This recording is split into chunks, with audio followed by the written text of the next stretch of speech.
दिक्कत तो ये है, अब हमारा मेन अभी जो हड़ताल का मकसद है कि 26 तारीख को बजट का सत्र है, तो हम इसमें हड़ताल का इसलिए कर रहे हैं कि ताकि हम सरकार को दिखा सकें। मेन पॉइंट कौन कौन से हैं जो सरकार से आप मांग करते हैं? मेन हमारा मानदेय का, हम चाहते हैं कि मानदेय के बदले हमें वेतनमान दिया जाए सरकार। आंगनवाड़ी कार्यकर्ताओं को नियमित करने की बात हो या आंगनवाड़ी कार्यकर्ताओं के मानदेय की बात हो, लगातार आंगनवाड़ी बहनों के द्वारा संघर्ष किया जा रहा है।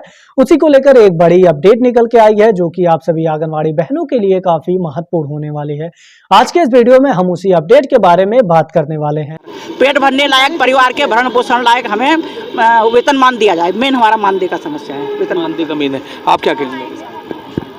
मेरा भी यही है कहना कि जैसे हम लोगों पे काम का जो है कि हमारा विभाग का जो काम है वो तो हमारे पास है ही, लेकिन उसके अलावा जो हमारे पास और बहुत काम देते हैं, हर विभाग का काम, सेंट्रल गवर्नमेंट का, स्टेट गवर्नमेंट का जो भी स्कीम लाते हैं वो सब हम धरातल पे हम उतारते हैं, लेकिन उसके अकॉर्डिंग हमें मानदेय नहीं है।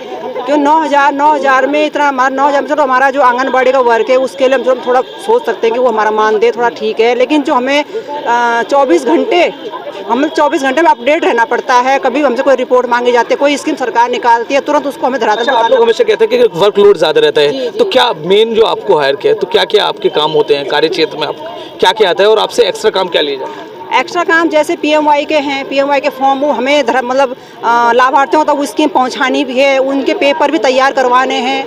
जिनके पेपर तैयार नहीं है उनके लिए भी बोला जाता है हमें कि नहीं आप उनके साथ जाओ, बैंक में जाओ, उनका पेपर तैयार करो, तुरंत हमें दिया जाए। और कहीं पे भी कोई कार्यक्रम होते हैं उस पर भी हमें किसी भी समय हमें जाने को बोल दिया जाता है, और चाहे हम कैसे जाएँ हमारी समस्या नहीं देखी जाती, हम वहाँ पहुँचेंगे कैसे, वहाँ से आएँगे कैसे, लेकिन हमें बोल दिया जाता है चाहे हम ऑटो करा के जा रहे हैं, कैसे आ रहे, तो वो हमें उस हिसाब से मानदेय मिले तो कोई हमें काम करने में कोई प्रॉब्लम नहीं, हम सारा काम करेंगे। लेकिन हमें अगर मानदेय 9,000 में हम अपना घर चलाएंगे या हम आने जाने खर्चा किराया भाड़ा भरते रहेंगे, और जो स्कीम है उसमें हम इतना मतलब कितनी अभी मांग कितनी है, कितना होना चाहिए? कम से कम हमारे हिसाब से 30,000 होना चाहिए।